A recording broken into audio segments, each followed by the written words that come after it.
Hey guys, David Patrick Green, davidpatrickgreen.com, hackhollywood.com, actorpower.com.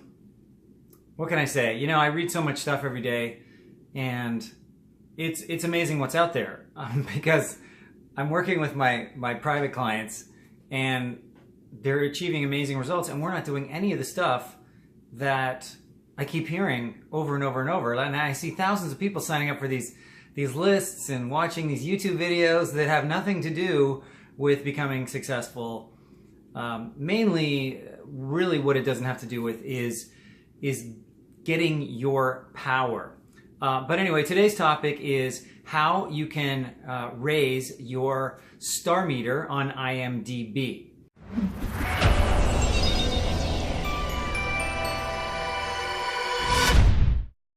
And because I know this is very popular, because IMDb is very popular, so you probably all want to know that. Well, I have some good news and some bad news. What do you want first? The bad news? The bad news is I don't really know how to raise your star meter on IMDb. But the good news is you don't have to, okay? The good news is basically the IMDb star meter is irrelevant. It's completely irrelevant to your career. It's just sort of a barometer of how popular it's a barometer of how popular you are at, I guess, any given moment, according to whatever algorithm or measures that they are using. So as people try and figure out how to game the system, like there are actors out there who do all these things to raise their star meter, thinking if they are more popular, then more people will want them in their movies. And so what IMDb does is they know this too, because this is exactly what happens on Google, right?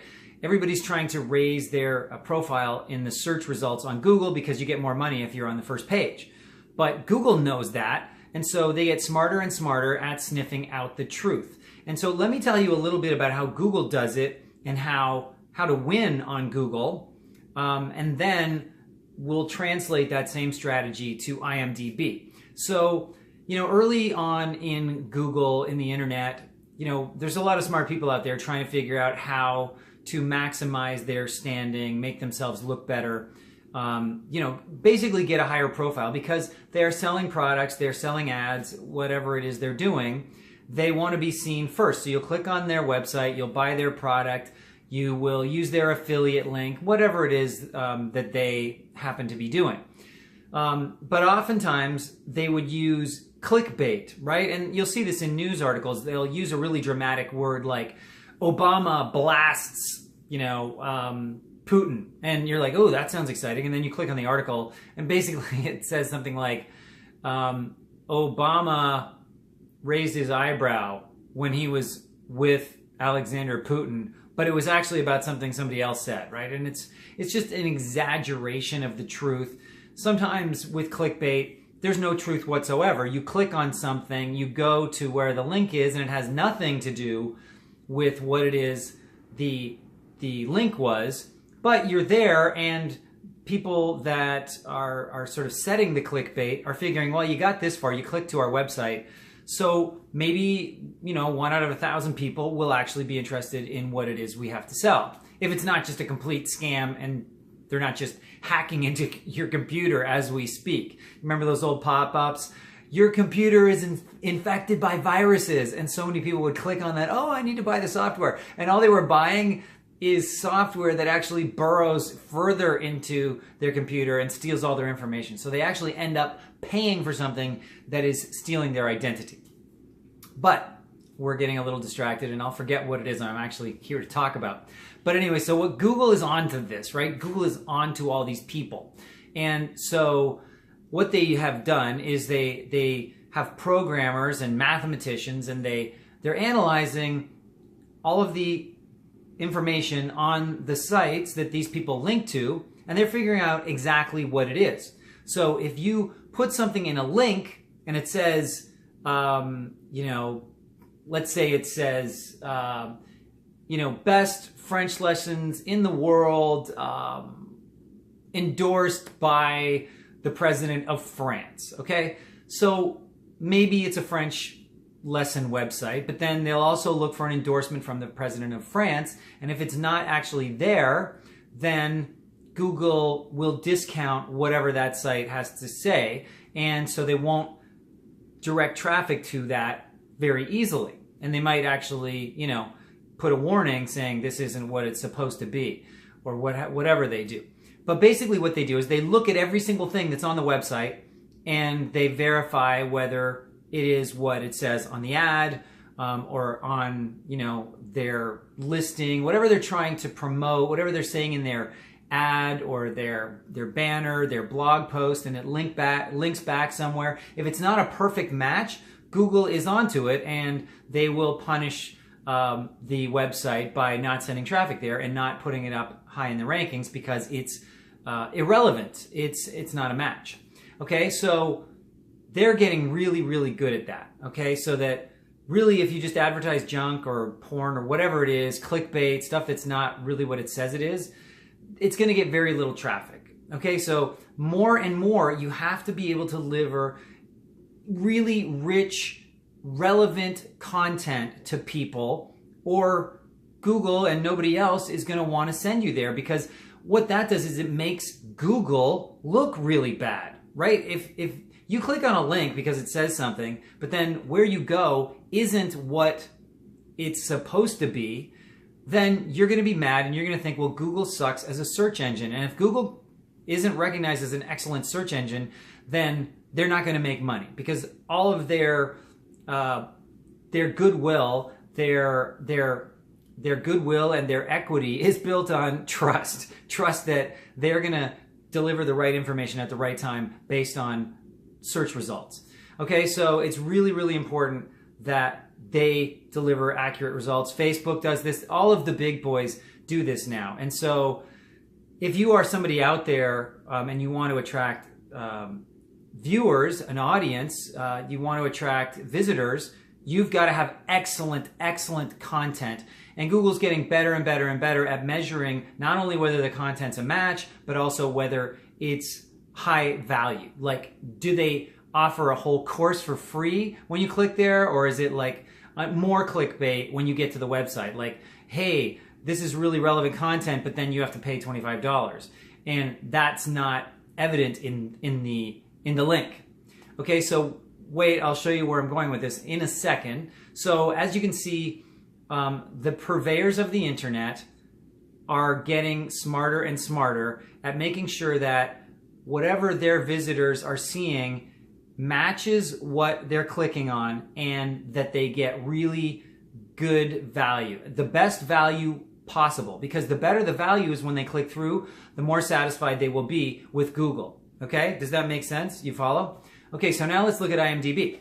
IMDb is basically like a search engine for actors and anybody else involved in entertainment. But it's primarily about actors, right? I mean, the star meter of a producer, it's kind of irrelevant because producers are making things happen.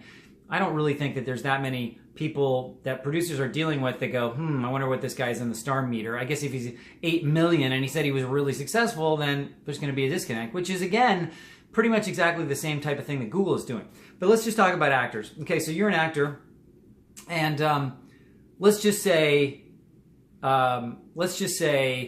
you want to drive your star meter higher because you think that by doing that, it will attract more auditions, more jobs, more people, whatever.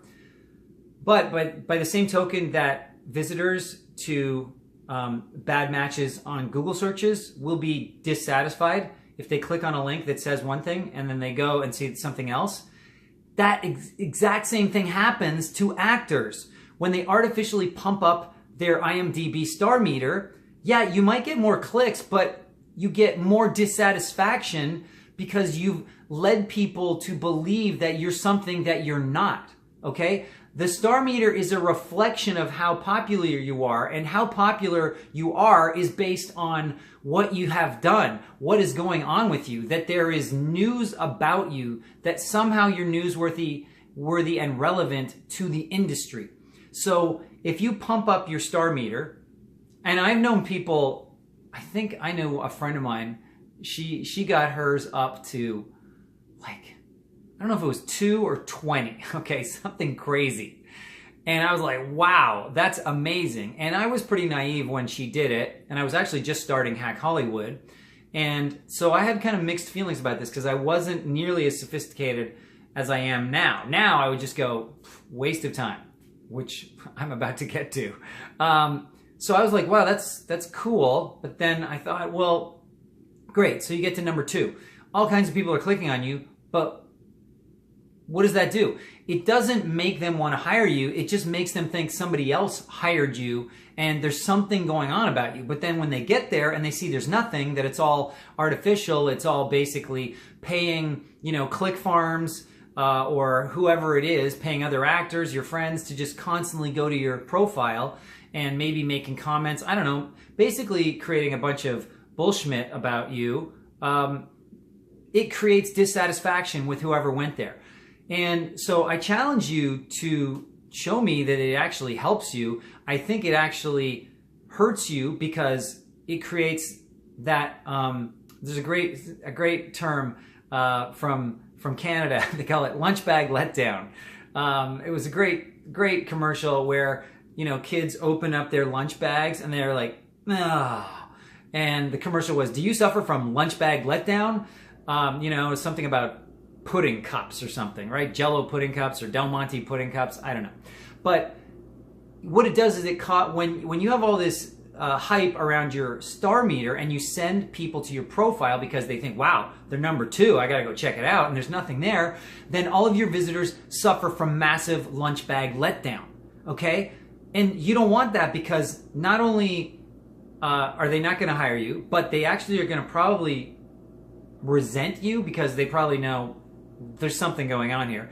And they will rely less on IMDb and they'll start to go away and find, use other search methods or use, IMDb less because it's less reliable. So by making IMDb less reliable, by boosting your star meter, you're actually creating the effect that people are going to leave or stop using IMDb. So while it may have a short-term boost in your your number of visitors, it's not changing who you are. And that is the only thing that will result in you getting work, is who you are. Being able to deliver fantastic content. And content in this case means performances, auditions, what have you. Okay, so that is the only thing that matters to producers, casting directors, financiers. No, even though people are saying, well, how many followers do you have? Because they want a lot of followers because they think that's going to help their movie. It really doesn't help their movie, and they're just being naive as well. Maybe if you could get Kim Kardashian in your movie, even if she didn't, unless she actually made your movie better, you would just create a scenario where people watched your movie, but they laughed at it. And so maybe in the short term it might help you, but in the long term, is it really going to help you?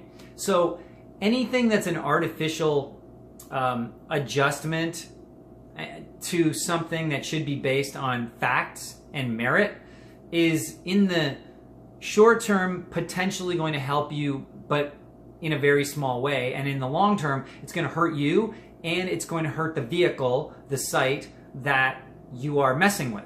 So, you have to think about that. It seems cool because people with high IMDb numbers or low IMDb numbers, meaning number 1 or whatever, they work more, but they don't work because they're number 1 on IMDb. They are number 1 on IMDb because they work a lot. And they work a lot because they are talented and because they have figured out what it is they want to do with their lives. And they acquired the skills to do it. And they have learned about the business, whether it was intentional or an accident, one way or the other, they're going to learn about the business and they're going to develop relationships with people.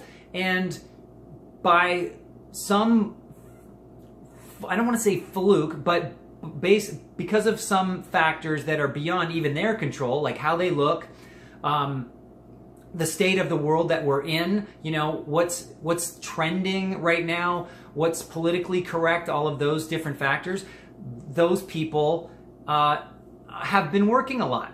But you'll see a lot of people that get really high on IMDb and then they fall right off it. They disappear. So really what you want to look at are the people that have been at it for a long time and stay up there, because you know they are doing things the right way. And really the right way is just what I said. It's, you know, figuring out who you are and what you want to do, getting the skills to do it, learning about the business that you're in, and meeting the right people that will then see the value that you bring, and they will spread the word about who you are. Okay? But you have to drive that constantly, all the time. You can never turn that over to anyone else. You can never take your foot off the gas. The people that really are successful never take their foot off the gas. They never take their eye off the prize. And the prize really is them and where they're going. Okay? So they're not going, I don't know what to do, you tell me what to do. It's almost like an acting thing. It's like when you're starting out as an actor, you want to please them. You want them to tell you what to do. But what you don't understand is they aren't hiring actors so that they can tell them what to do. They are hiring actors who have created something based on what they gave them, and they liked it. And it's that simple. Either they like it or they don't like it. But it's the creativity of the actor that they're looking for. And so they don't ever want the actor to say, did you like that? Like, what do you want? No. Do stuff and we'll tell you if we want you to change it. And that's a hard thing to reconcile when you think, oh, well, most of my life pleasing people has been the secret, you know, to smooth sailing. But to be really successful, it's not about smooth sailing. It's about setting your course and going to your destination regardless of the storms and the reefs and the rocks and the sharks and the whales and everything else in between. You have to go through those things, okay? You have to, you know, suffer the slings and arrows, to borrow from Shakespeare. That is what a successful person does. They decide on one thing and that's where they're going. And along the way, they're going to encounter a lot of stuff that, you know, they didn't want to happen, but that's going to make them stronger, because failure makes you way stronger than success ever makes you, okay? When you're successful, and I have suffered from this, when I got really successful and booked a bunch of jobs, I started to get lazy all of a sudden. I started to get complacent, and all of a sudden everything dropped off. And so I would never ever tell my coaching clients to ever take their foot off the gas, because I know exactly what it takes now, and that is if you really want it, and you have to really want it to make it happen. If you really want it, you have to keep at it, keep at it, keep at it. It's really never over until you decide it's over. And when you decide it's over, that means basically you've taken your foot off the gas and it's going to end, whether you want it to or not. You know, none of these celebrities stay celebrities for long without their constant input, okay? You can't really disappear from the spotlight or people will forget about you. You know, there are a few people who are just such box office gold that they can go off and do whatever they want. Like Harrison Ford is a perfect example. He's not worried about the Starmeter. He's not worried about any of that stuff. He's got a craft. He's developed it. I don't know if he still works on it, but he's pretty solid. And he's developed a name for himself, and he's still interested in working. He's just more particular about what he does. But he's got a franchise. You know, he's got Star Wars. He's got a few other things, Indiana Jones, that he's done. And so those producers keep coming up with new projects, and they keep going, hey, Harrison, do you want to do this? And he's like, yeah, okay. Well, I'm kind of busy right now. I'm doing, you know, I'm a carpenter, right? So I'm building a dresser for my kid's bedroom. So yeah, I'm going to pass on this one. But maybe next one. Maybe next one. You know, there's a few people like that, but they got to where they are by working really, really hard. And you know, you don't want to use people like that as your examples, because there are so many things beyond their control that they accomplished. You know, they've just had amazing success. But you can accomplish a lot by just doing the fundamentals, okay? If you do the right stuff, the fundamental stuff, repeatedly over and over, and then when you start to get traction, you keep doing it. You don't stop, you keep doing it. You'll be fine. You'll do great. I don't know when, but you'll do great. It's almost inevitable. All of my coaching clients are doing amazing because I don't let them off the hook. When they do well, I go, and now here's what you're going to do. And they're like, oh, okay. And they try it, and they're like, oh my gosh, I can't believe what happened. You know, and I mean, wow, the stories I can tell you. It's unbelievable. I can't even believe it. I come up with ideas and I go try this, and they do it, and then 5 minutes later, what they wanted to happen happens. So, you know, it's all within your control. You don't need to artificially pump anything up. IMDb is irrelevant. It's a result of doing well. But being high on IMDb doesn't get you to do well, okay? Do you understand the difference? If you are successful, people will pay attention to you. It's inevitable. So you just have to work hard and you'll become successful. Doing the right stuff, not sending thousands of headshots, not doing artificial things, not doing things that keep you away from people in the business. You have to do things that will bring you closer to the people in the business. Face to face, okay? Numero uno function for fuerte careers. All right, so look guys, to recap, IMDb is absolutely meaningless. It's something that industry professionals use. It's more of a fun thing. If they've never heard of somebody, they might look them up and go, oh wow, they're high on the IMDb. But what, they're gonna hire them because they're high on IMDb? No, they're gonna look at their credits and they'll go, okay, yeah, they've done some similar stuff that makes sense. I like the look, it makes sense for the part. Maybe we'll bring her in. They're repped by an amazing agency. Their reps talk highly of them, who we trust. You know, there's a lot of factors going on, but the IMDb part of it is the least important part of it. It's just an immediate indicator to go, okay, I will look further. Just like your headshot, right? Oh, I like that headshot. I will look a little further. But if there's nothing there, who cares about their headshot? Who cares about their IMDb ranking? It's all irrelevant. The only thing that matters is the fundamentals beneath the surface, okay? So you have a facade and it looks amazing, but then when you peel back the facade, there's nothing there. It's like those tanks in World War II. They built these tanks out of cardboard so that when the Germans flew over England, they thought they were bombing real tanks, and they thought they had tons of planes and tanks that they didn't have. So they thought they were more powerful than they were. Okay, it's a facade, and that's what all of this stuff that you'll see on IMDb, pumping up your IMDb listing is. Okay, guys, that's it for now. I hope this was helpful, and I just love helping you guys out. How's my hair? So look, if you liked it, please give me a thumbs up, as they say, and share it, and please subscribe to my channel, because I would love to give you more information so that you can empower yourself further. We'll talk to you soon.